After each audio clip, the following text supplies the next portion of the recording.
শেষ 5 ম্যাচে 4 goal assist, 3 গোলের সঙ্গে আছে একটি গুরুত্বপূর্ণ অ্যাসিস্টও।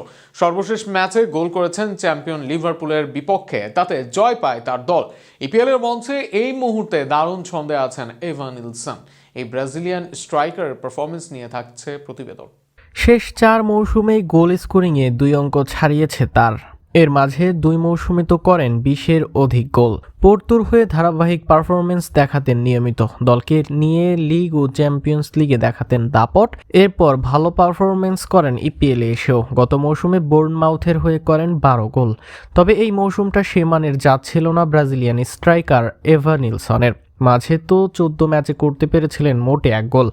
এমন নয় বদলি নেমেছিলেন, মূল একাদশে নেমেই ছিল গোলরক্ষকরা। তবে সেখান থেকে দারুণ প্রত্যাবর্তনই করলেন এভানিলসন। 14 ম্যাচে 1 গোল থেকে 5 ম্যাচে করলেন 4 গোল অ্যাসিস্ট। সর্বশেষ ম্যাচেও গোল আসলো তার পা থেকে। বোর্নমাউথের বিপক্ষে 2 বার সমতায় ফিরেও 3-2 গোলে হার লিভারপুলের।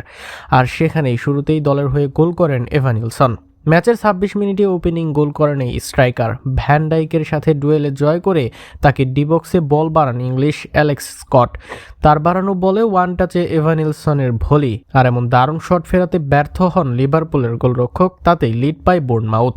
শুধু এই ম্যাচে নয়, এর আগে 4 ম্যাচে 3 গোল অ্যাসিস্ট তার। এর মাঝে গোল করেছেন ইপিএল এর টেবিল টপার আর্সেনালের বিপক্ষে, যারা পুরো ইউরোপে সবচেয়ে কম গোল হজম করেছে। সে ম্যাচেও দলকে এগিয়ে নিয়েছিল, তবে জেতাতে পারেনি। তবে স্পার্সের বিপক্ষে এর পরের ম্যাচে তার গোলে জয় পায় বোর্নমাউথ। সে ম্যাচেও দলের প্রথম গোল করেন এভানিলসন। এরপর নিউক্যাসলের সাথে 1 অ্যাসিস্ট করেন তিনি। সে ম্যাচে ড্র নিয়ে মাঠ ছাড়ে তার দল।